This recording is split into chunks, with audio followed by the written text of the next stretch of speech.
Hey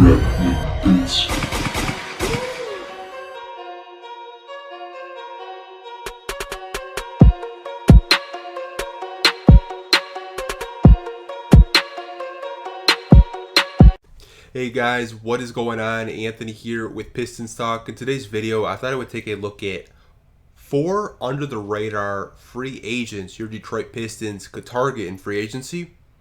Let's get to it. So my first choice for your Detroit Pistons to target is Josh Jackson. Now, to me, Josh Jackson is still really young. The guy's only 22 years old. Spent 2 years with the Phoenix Suns until they did let him go. Memphis goes out and signs him. They go put him in the G League for around 20 or so games, and he is just balling out. They call him up, and as you guys can see, he played 18 games, almost 20 minutes off the bench. And I know these numbers are not, eye-popping or, good. But you have to remember, the guy is still only 22 years old. And to me, he's not really known for his offense. He's more known for his defense. He's more of a defensive forward. And to me, the Detroit Pistons need better defenders on the wing. I know we have Tony Snell, but having a guy like Josh Jackson on your bench could really be beneficial for the Detroit Pistons. To me, this guy can guard the three-point line. He can play the passing lanes. He can switch. I'm just really sold on him as a prospect. Now, I think there's still a lot of untapped potential that Coach Casey and the Detroit Pistons can help him to continue to develop, and I would have no problems if your Detroit Pistons went after him in free agency. So the second guy I have on my list is EMMANUEL MUDIAY from the Utah Jazz. You guys probably remember MUDIAY.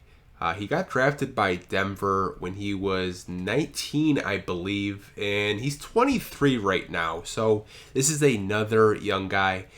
To me, MUDIAY is not a starting caliber point guard in the NBA. To me, he's either a second or maybe a third option, maybe kind of an insurance policy if there's an injury, kind of like how we had Tim Frazier last year.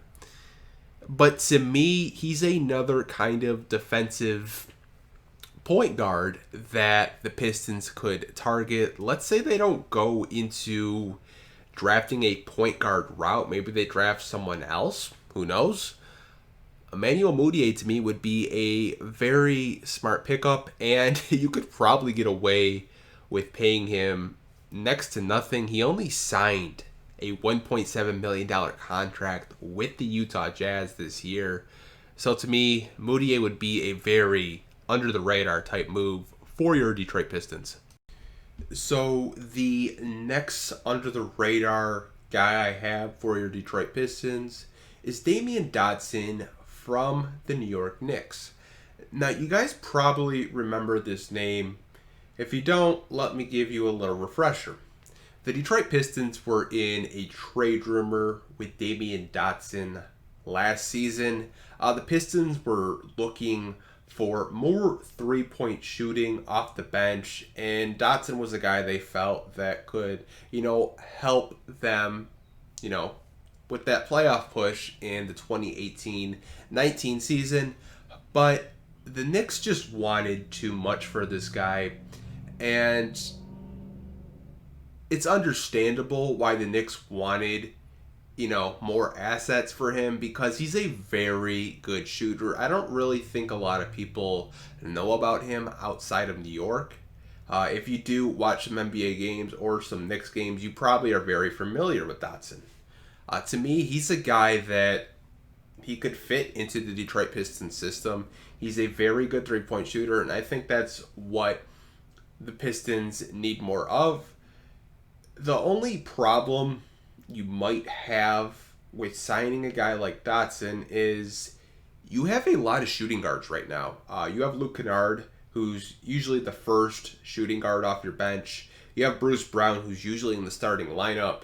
You have Svi Mykhailiuk, who kind of plays in between a shooting guard and a small forward. Then you have Kyrie Thomas, Do you give up on Kyrie and sign Damian Dotson? I don't know what the Pistons' plans are for Kyrie Thomas, but, if they feel that, we don't really think this kid can stay healthy, let's go out and sign Damian Dotson. He's a guy that your Pistons could look to sign. So my final guy on my list is going to be Harry Giles from the Sacramento Kings. Now, there's going to be a lot of mixed reactions with me saying Harry Giles, right? A lot of people are going to point out, he's had a lot of injury histories with his ACLs. And you know what? You're 100% right. Harry Giles has had injury history. There's no denying that. But this front office, to me, is willing to take risk. They're willing to take gambles on guys. And, Giles is only 21 years old, you guys. I don't even think he's reached his, full potential. I think he's a guy that you could plug in at center. I don't really know what the Pistons' plans are for Justin Patton. I don't know if he's going to be a Grand Rapids Drive two-way player or what.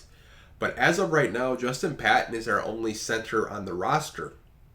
To me, Harry Giles could definitely play either power forward or center. The guy's 6'11", 240 pounds.